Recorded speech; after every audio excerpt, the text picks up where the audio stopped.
Hello, my noble band of outlaws. Outlaw Samurai coming at you live with a video. Couple quick things. First, I found my devil and my dragon rings. My power is full once more. And the other thing is that Outlaw Granny is doing just fine, and she's on her way to recovery. The surgery was 100% successful.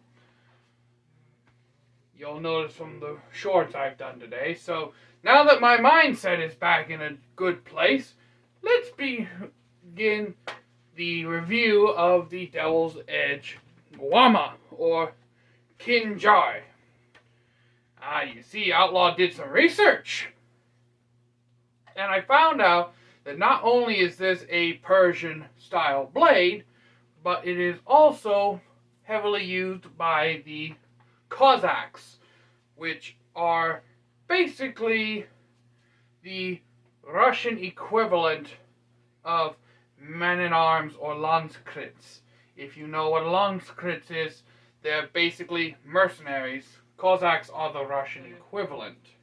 I'm not entirely well versed on Russian and Cossack culture, but from the research I've done from Matt Eastern and Cossack, there's a YouTube channel, Cossack the Path of Something.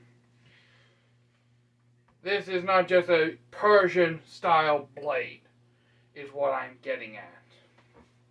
Now, I don't want to make this too apparently long, so I'm just going to breeze through measurements and specifications, and my tablet's dead, obviously.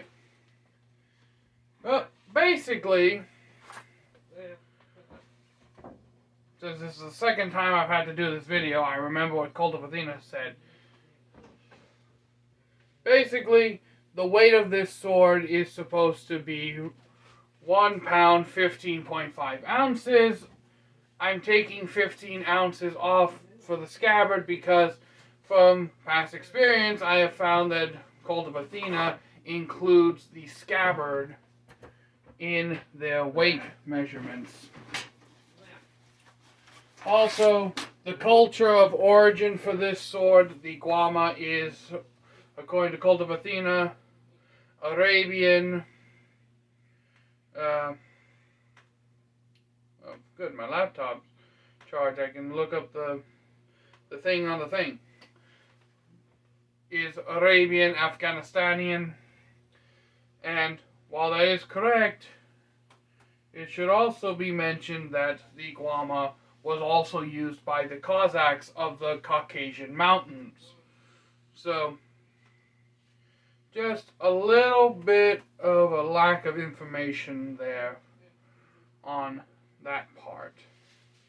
Now, according to the research I've done, there are two versions of the qama, and that is a double-edged version and a single-edged version. I of course prefer the single-edged version. Okay. So, according to the description on here, basically paraphrasing it, the qama brings considerable slicing and chopping power, meaning that it's a slicer and a chopper. I can verify that.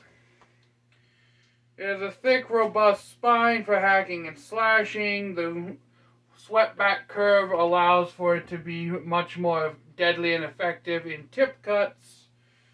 An acute point backed by a broad blade, making it very good at thrusting and then quickly opening that wound channel to increase blood flow.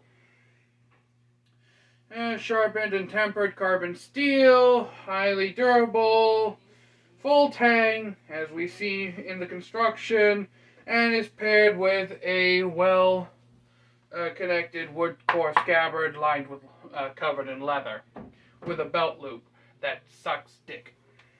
Okay, the belt loop that comes with this wasn't secured to the damn scabbard at all, and it was looser than a $2 whore in tax season.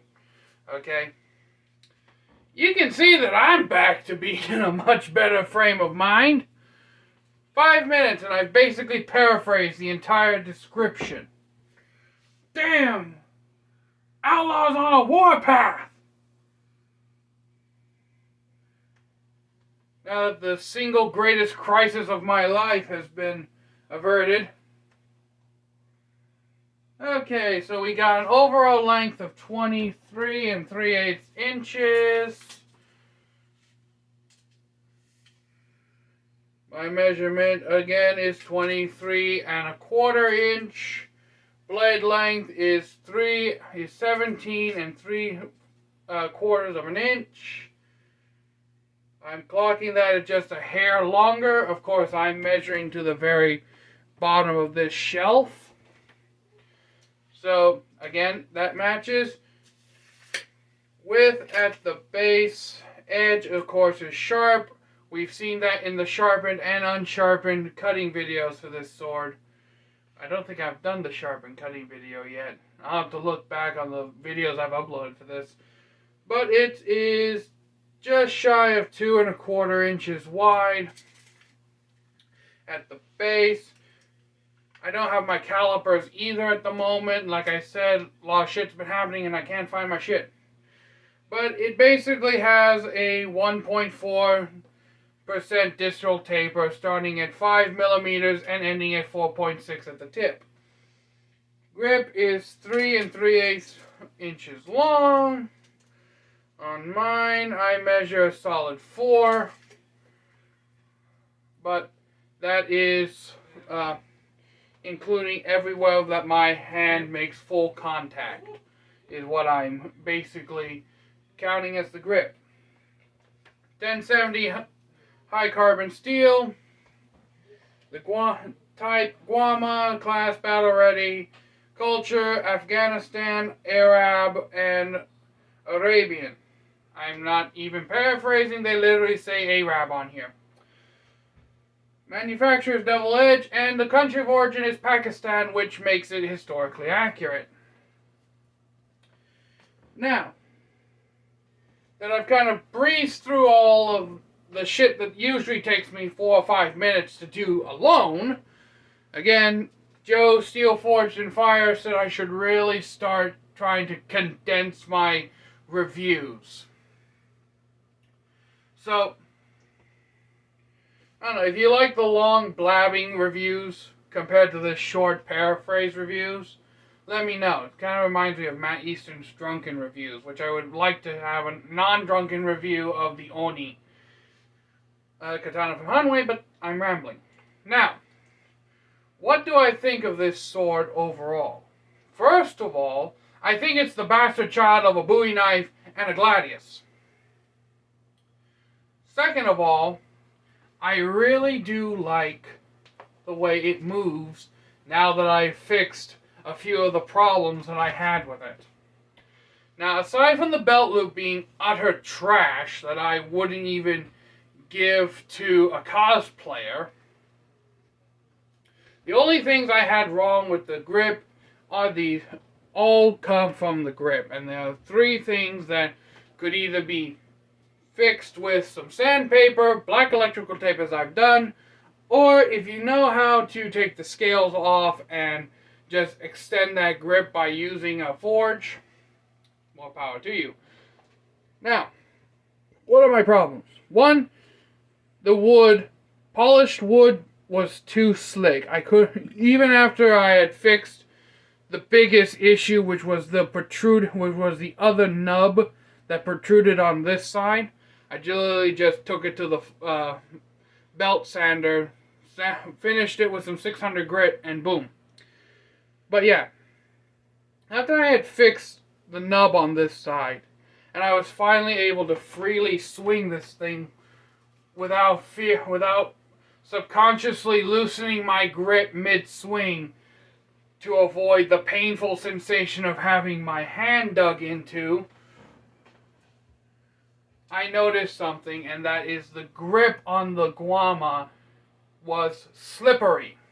Hence why I put this black electrical tape wrapping on it to give me more purchase.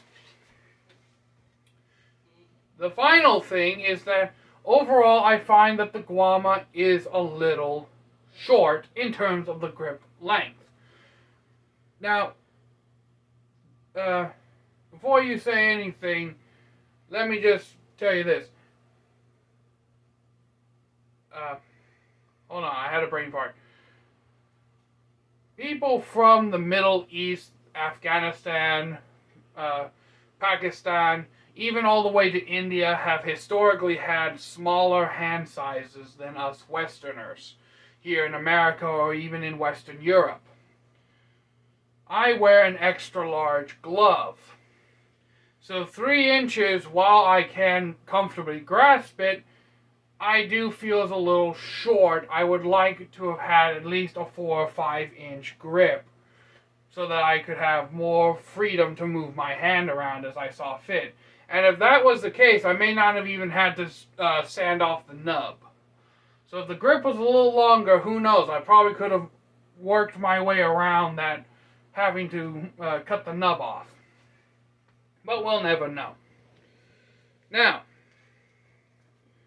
what do I feel? Now, as I did in my last video, which was like 29 minutes long, I was kind of in a non-good headspace and I was just rambling. But in any case, so, what do I think this sword would be used for?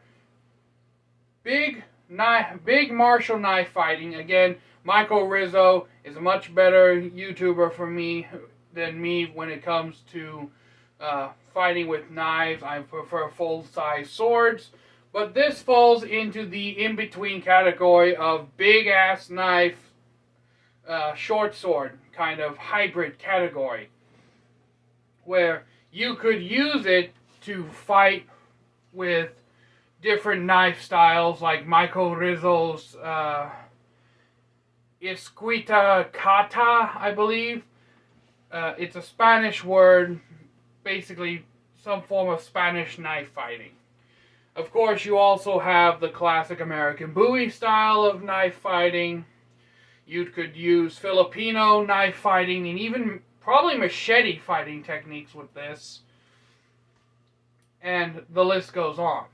Now, as for actual Cossack fighting styles or Persian fighting styles, I am not an expert on, and I do not know any. It's also worth mentioning that you could also perform qama techniques, like the kunpao or the shvanhao. You could perform these techniques and kind of learn how to execute them faster. Like, you could basically do what I'm doing now and execute these techniques faster with a long sword, and kind of helps with your accuracy. If you can do it at close range, then you can do it a little better at long range. Basically what I'm getting at. Now, at 13 minutes, not bad, do I think that it's worth it? Overall, yes. Considering the price tag attached to this blade is only $84.95 with, of course, shipping and handling to come later. You use the Sizzle payment program. It basically gives you 6 weeks to pay it off. You can even put it on a long-term financing plan for up to, I think, a year if you have to. But all in all, because of the fact that this is the size that it is, it would also make a great EDC carry. This is my EDC. This is my everyday carry when I don't go to work. I carry this with me around town. Of course, I live in Indiana, which lets you carry any size blade you want. I could walk around with a fucking sword if I chose. But yes. Also, you're probably wondering what I think its uses is for, and this comes into something that Gargoyle kind of mentions before, and he has a strong opinion about this. I'm not going to discredit Gargoyle's opinion. I believe he has his right to voice his opinion, Mine is a bit of a counter rebuttal, but I'm going to say it anyways because it's what I've been raised with. Now, quick content. My father has always called his guns his tools, basically. He's always said that a gun is nothing more than a tool. Now, most people when they hear this think that he's an irresponsible gun owner. No. My father keeps all of his guns unloaded and locked away except for his EDC pistol, except for his 9mm pistol that he has a concealed carry permit for. But in any case, he's always told me that these are tools, and by the very definition of a tool, an object used to do a specific task or complete a specific job, that would include weapons. Because what is a weapon but a tool to commit murder? So by that very definition, while you would not consider this anything but a weapon, it could also be considered a tool depending on what you use it for. If you're using it to chop grass and chop lumber and chop brush down, then yes, it could be considered a brush tool. But the moment this becomes something you use to defend your life, it then becomes a weapon, a tool of murder, or at least a tool that is meant to bring harm to somebody. And that's what I consider it to be. A weapon is a tool, and a tool is a weapon. It is all dependent on the situation that you find yourself in. Because, let me be quite honest with you, this brush can become just as much of a weapon as this. Now, I know that's a big jump. This is obviously much more dangerous, but the damage doesn't really matter, because one good jab in the throat with the back of this brush is enough to take down and possibly even choke out most adult men, especially if you hit them hard enough and with full force, you could completely crush their windpipe. This could slice open a throat, this could crush a throat. No one would consider an everyday brush to be a weapon. It's a tool to style your hair, as I just said. So what do I consider this? I consider this to be a situational thing. It could be a tool one moment and then quickly turn into a weapon the next. Same as with a hammer, same as with a drill, same as with a wood splitting axe. It all depends on the situation that you find yourself in. Remember, the best weapon you have is the weapon you have on you, or the weapon that you can find, and that's basically what my martial arts style revolves around, is that every single object that I see, every little piece of anything that's around me, whether it's this qama or this laptop, can be either a weapon meant to end you right then and there, or a weapon meant to distract you long enough for me to grab something more deadly. But I've gotten off topic. Back to the actual topic at hand. Overall, you really can't go wrong with getting the Devil Edge qama. It's a fun little tool weapon, both. It's a fun little short knife, or knife short. It's a fun knife sword. It's at the end of the range of knives, beginning of short sword. It's a cool little hybrid between a knife and a short sword that you really can't go wrong with. I would honestly recommend this mainly for the person who wants to learn knife fighting and short sword but doesn't have the money to buy both. This would easily facilitate both types of training. And also, you could use it in like military style knife combat because you can reverse grip it quite easily into an ice pick thumb grip, or bring it up for a slash. Overall, I find that this is a very good blade for the money, and it won't break your bank. And who knows, you could also, well, not right now, but next year, if you have someone who collects big knives and swords, for $100, it won't break the bank, and instead of scrolling through hours of trying to find something of both short sword and knife, this covers both bases. Also, I'd be amiss if I didn't mention triple fuller. So until next time, my noble band of outlaws, in conclusion, this is a damn good blade for the money, and I can actually recommend buying it either as a tool, a dedicated training item, or, if you live in a state that allows it, an EDC self-defense weapon. So until next time, my noble band of outlaws, Outlaw Samurai tells all y'all, be crazy rednecks, be safe and use your weapons. I'm out. Peace.